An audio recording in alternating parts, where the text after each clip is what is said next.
नमस्कार, मैं हूं सुमन कुमार, न्यूज अड्डा विद सुमन में आप सभी का स्वागत है। मित्रों, कई दिनों से सहारा से भी रिफंड मामले में कुछ न कुछ खबरें मैं देख रहा हूं जो वाकई में बड़ी भ्रामक है। लोग परेशान हैं और उस परेशानियों का फ़ायदा जो है वो सोशल मीडिया पे उठाने की कोशिश हो रही है। और मतलब बहुत बड़े बड़े चैनल्स ने नहीं उठाया, लेकिन छोटे छोटे जो चैनल्स हैं उन्होंने काफ़ी फर्जीवाड़े किए हैं और बहुत सारी ऐसी उल्टी सीधी खबरें हमारे आपके सामने पेश कर रही है। और मुझे लगा कि बहुत दिनों से मैं इस सहारा से रिलेटेड कोई खबर नहीं दे पा रहा था, तो आप लोगों को खबर दूं और बताऊं भी कि भाई क्या क्या अभी कुछ पिछले कुछ दिनों से हुआ है। जी हाँ मित्रों, अभी क्योंकि नया साल आते ही मैंने सहारा से जुड़ी हुई खबर आपको नहीं दी है, तो मेरी कोशिश ये थी कि जब तक मैं अपडेट ना हो लूँ तब तक आपको वैसे खबर ना दूं जिससे आप परेशान हों। जी हाँ, देश में तकरीबन तकरीबन 9 से 12 करोड़ के आसपास जो इन्वेस्टर हैं वो बेहद परेशान हैं और उन्हें लगता है कि उनको उनका पैसा मिलना चाहिए, मिलना भी चाहिए। आखिर उन्होंने गलती क्या की? उन्होंने सरकार के उस नियम के मुताबिक ही पैसे जमा किए थे, लेकिन उनके साथ बहुत बड़ा छल हुआ। सुप्रीम कोर्ट ने ही सुप्रीम कोर्ट की मंशा पे इसलिए सवाल हम खड़े करते हैं कि सुप्रीम कोर्ट ने ही उस पर सवाल खड़ा किया और सवाल खड़ा करते करते इन्वेस्टर का शायद उन्होंने ध्यान नहीं दिया और खामियाजा आखिरकार 9 से 10 करोड़ इन्वेस्टर को मित्रों उठाने पड़ रहे हैं, है ना। 9 से 10 करोड़ इन्वेस्टर आज परेशान हैं, दुखी हैं।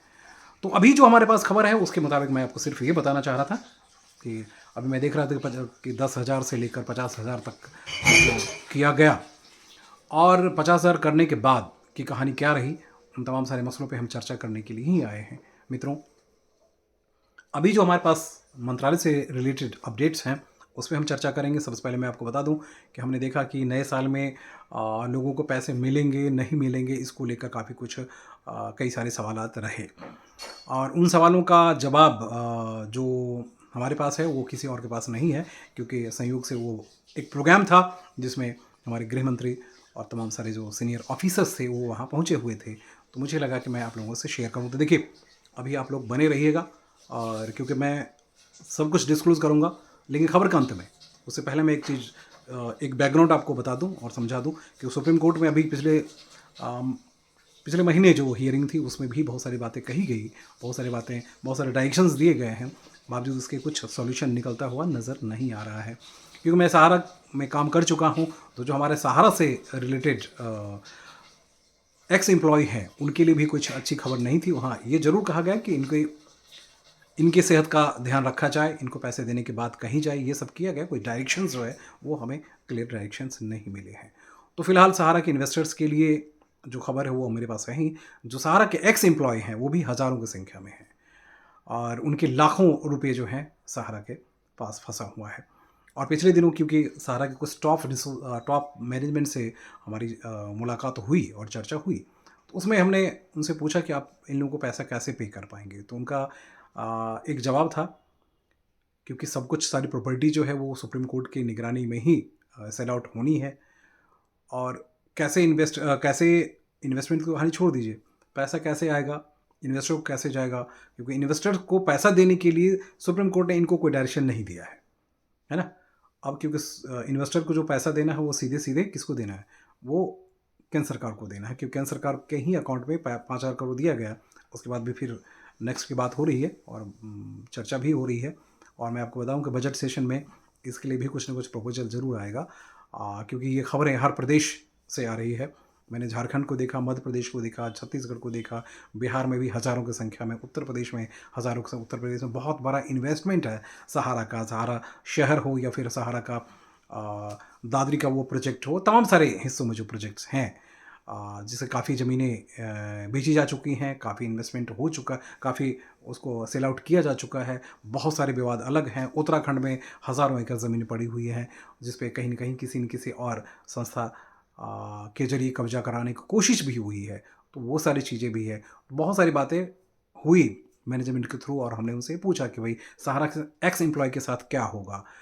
उनका तो लाखों लाखों रुपए, जैसे मेरा 10 लाख रुपए मेरी सैलरी का लगभग 6 से 8 साल की सैलरी मेरी रुकी हुई है, वैसे ही हमारे तमाम सारे मतलब हज़ारों की संख्या में पूरे देश में प्रदेश में एक्स एम्प्लॉय हैं और अभी भी एम्प्लॉय हैं, उनकी भी सैलरी नहीं आ रही है, संस्थान पूरी बंद होने के कगार पे है, तो उससे भी जुड़ी हुई बहुत सारी बातें थी। तो उनका ये कहना था कि देखिए, जब तक सुप्रीम कोर्ट से कुछ डायरेक्शंस नहीं आएगा, और सुप्रीम कोर्ट से भी डायरेक्शंस आएगा, क्योंकि सहारा की कमाई जो है बहुत कम, कुछ ही ऐसे प्रॉपर्टीज है जहाँ से रेवेन्यू जनरेट हो रही है, उसके अलावा बहुत सारी प्रॉपर्टी है जिसमें जनरेट नहीं हो रही है, क्योंकि सुप्रीम कोर्ट का उस पर कुछ बारकोड लगा हुआ है। नतीजा आप जान ही रहे हैं। तो सहारा के टॉप मैनेजमेंट ने इस बात को दोहराई कि देखिए, देना तो है लोगों को पैसा, लेकिन देने के लिए हमारे पास कुछ डायरेक्शंस नहीं है, और अगर अभी कोई प्रॉपर्टी बेची भी जाती है तो वो सीधे सीधे सहारा से भी सुप्रीम कोर्ट के अकाउंट में चला जाता है। तो इसलिए हमारे पास कोई पैसा भी नहीं है। उसके लिए जब तक कोई सुप्रीम कोर्ट से गाइडलाइंस जारी नहीं होगा, ये डायरेक्शन जारी नहीं होगा, तब तक कुछ कह पाना मुश्किल है। तो अभी फिलहाल डेडलॉक वाली सिचुएशन बनी हुई है, जो मुझे लगता है कैसे सुप्रीम कोर्ट, देखिए सहारा भी थेथर है, आप जानते हैं, है ना। सहारा जो है वो थेथर है, और सहारा मतलब पूरी कंपनी की थेथरे में ही लगे लगे हुए हैं। जब सुप्रीम कोर्ट को भी चूना लगा सकते हैं, सुप्रीम कोर्ट को भी चकमा दे सकते हैं, तो हमें आपको दे दें तो कौन सी बड़ी बात है ना। अभी जो मैनेजमेंट में है, आप जिन्हें बहुत अच्छी तरह जानते हैं, वो सिर्फ अपनी नौकरी बचाने में लगे हुए हैं, खास कुछ कर भी नहीं सकते, ना रेवेन्यू ला सकते, ना रेवेन्यू दे सकते, ना सैलरी दे सकते, ना सैलरी ला सकते, ना मार्केट से कुछ पैसा उठा सकते। तो बहुत बुरी हालत है। अब हम चलते हैं मित्रों, हमारे जो सहारा के इन्वेस्टर हैं, उनको मैंने रोका था, अब रुके रहिए, है ना। तो सहारा के जो लाखों इन्वेस्टर हैं, और जिनके बारे में ये कहा गया कि 1,20,000 करोड़ रिफंड होने हैं, और फिलहाल तो आप जानते हैं कि 18 से 20,000 करोड़, 22,000 करोड़ के आसपास ही सुप्रीम कोर्ट के पास है। तो उनके बारे में काफ़ी विस्तृत चर्चा हुई हमारी कंसर्निंग ऑफिसर से, और उन्होंने कहा कि भाई इसके लिए कोई गाइडलाइंस हमारे पास नहीं है। हमारी कोशिश ये है कि जो छोटे छोटे इन्वेस्टर हैं, जो बड़े इन्वेस्टर हैं वो इंतजार सालों से कर रहे हैं, जो बड़े इन्वेस्टर हैं उन्होंने काफ़ी कुछ बीच में खेल भी किया है, क्योंकि सहारा में बड़े बड़े इन्वेस्टर हैं, आपको अंदाज़ा नहीं होगा, हमें अंदाज़ा है। और जो छोटे लोग हैं, जो बेचारे छोटे लोग, मतलब क्षमा कीजिएगा शब्दों में हो जाएगा, जो रिक्शे वाले हैं, जो पान की दुकान वाले हैं, जो गुमती वाले हैं, जो दिहाड़ी मजदूर हैं, जो गृहिणी हैं, कई ऐसे हमारे रिश्तेदार हैं जिन्होंने अपने पेट काट कर सहारा में पैसा इन्वेस्ट किया था, इसी उम्मीद पे कि शायद बुढ़ापा में या बच्चों की जो शादी होगी उस वक्त ये पैसा 2-2.5 लाख अभी इन्वेस्ट कर रहे हैं, तो उस वक्त 10 लाख, 15 लाख, 20 लाख, तो बीच बीच में जो वो प्लान्स जो चेंज किए गए ना, उसमें भी उनको लालच, भाई सामान्य सी बात है कि पैसा तो मिल नहीं रहा था, सिर्फ ये कहा गया कि आप इसको कन्वर्ट कर दीजिए, और वो कन्वर्ट करते चले गए। आज 15-15, 20-20 साल से उनके पैसे फंसे पड़े हैं, 20-20 लाख रुपए हैं, जो बिहार समस्तीपुर हम चर्चा कर रहे थे। तो उनके लिए भी हम बताना चाहते हैं कि फ़िलहाल जो 50,000 तक के जो क्राइटेरिया फिक्स किए गए, 10,000 से 50,000 तक, क्योंकि उसमें भी 1,000 करोड़ के आसपास ही अभी इन्वेस्ट लौटाए जा चुके हैं। तो जो कंसर्निंग ऑफिसर हैं, उन्होंने जो दिलचस्प बात कही वो मैं आपको बता देता हूँ, कि लोग अभी भी अप्लाई कर रहे हैं, और लोगों को अप्लाई करने के लिए अलग अलग सेंटर्स पे जो है वो इन्फॉर्मेशन गैदर करने के लिए कहा गया है, और केंद्र सरकार खुद ही इसमें, क्योंकि देखिए ये डाटा जो है वो, इसको डाटा को मिलाना भी पड़ रहा है। उनका ये कहना था कि भाई सीधे हम किसी के अकाउंट में डाल नहीं देते हैं, हमारे पास डाटा जो है वो डाटा को मिलाना पड़ता है, और जब तक डाटा को आप मिलाएंगे नहीं तब तक कैसे कोई फर्जी अगर कंप्लेन कर क्लेम कर दिया, तो उसके क्लेम को कैसे करेंगे आप, है ना। तो उसके क्लेम को कैसे मीट आउट करेंगे। तो उन्होंने कहा कि भाई इसकी जांच भी तो होनी चाहिए। तो एक मैकेनिज्म गवर्नमेंट ऑफ इंडिया ने तैयार की, और उस मैकेनिज्म के साथ में ये देखा गया है कि बहुत सारे सामान्य लोग जो हैं, लगभग 80% सामान्य लोग हैं जो अपलोड भी नहीं कर पा रहे हैं अपने, तो अपलोड करने के लिए किसी टेक्निकल पर्सन से ज़रूर संपर्क करिए, और अपलोड की व्यवस्था की गई है। कई डिस्ट्रिक्ट मजिस्ट्रेट्स को भी इन्फॉर्मेशन गैदर करने के लिए कहा गया, उनको भी लगाया गया कि भाई ये, क्योंकि केंद्र सरकार खुद पहल कर रही है, तो वहाँ की बात मैं आपको बता दिया। अब जहाँ तक पैसे देने की बात है, तो उन्होंने कहा कि पैसे देने की प्रक्रिया चल रही है, तकरीबन 11 लाख से ज़्यादा लोगों के अकाउंट में पैसे गए हैं।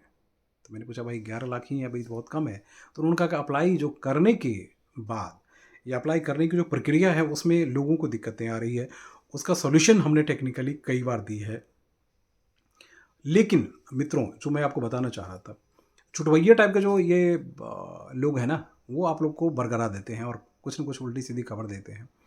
तो उस पर मत जाइएगा, उसको लेकर परेशान मत होइएगा, क्योंकि सरकार भी यही चाहती है कि सही इन्फॉर्मेशन सही जगह पे, सही प्लेटफॉर्म पे मिले। बड़े बड़े चैनल्स का कोई लेना देना आप लोगों से है नहीं, आप 3 करोड़ चाहे 10 करोड़ हैं, जब कुछ हो जाता है तो बड़ी खबर सुप्रीम कोर्ट से आए, तो उसके सरकार से आए, तो फिर वो कर लेंगे। तो मैं वो सहारा में रहा हूँ, इसलिए मुझे पता है, मैं मंत्रालय देखता हूँ, ये भी पता है। और मैं आपको इसलिए आज ये खबर देने को आया हूँ क्योंकि उस दिन मंत्री से भी, गृह मंत्री से मुलाकात हुई और हम लोगों ने बातचीत की, तो उन्होंने कहा कि इस प्रोसेस को और हम ज़्यादा फुल प्रूफ बनाना चाहते हैं और इस प्रोसेस को और ईज़िली अप्रोचेबल बनाना चाहते हैं। तो आप लोग जहाँ भी जैसे भी फँसे हुए हैं, उसको अपलोड कीजिए। अपलोड करने के बाद अगर कुछ कमेंट हो तो इसमें दीजिएगा, ताकि मैं इस कमेंट को भेजता हूँ मंत्रालय के पास भी। और कुछ लोग ऐसे थे जो कह रहे थे कि हमारे लाखों-लाखों रुपए फँसे हुए हैं, तो फिलहाल आप 50,000 रुपए ले लीजिए, छोड़िए मत, है ना? मेरी ये राय मानिए और सरकार की भी राय मानिए। आगे की बात आगे होगी। अभी सरकार के पास काफ़ी बजट है, तो सरकार चाह रही है कि किसी भी सूरत में अगले 6 महीने में कम से कम 5,000 करोड़ का जो वो कंप्लीट कर दिया जाए और फिर रेस्ट अमाउंट लिया जाए। तब अभी के कुछ छोटे-छोटे जो पैकेट वाले हैं, यानी 5,000 से 10,000 50,000 तक, उनको निपटाया जाए, उनको पहले दिया जाए, उनकी पहली ज़रूरत है। तो इसलिए सरकार कोशिश ये है कि जितनी जल्दी हो सके, जितनी जल्दी लोग अप्लाई करेंगे, तो 45 दिन के भीतर आपको वो प्रोसेस करने में वक़्त लगता है और प्रोसेस करने के बाद आपको दे दिया जाएगा।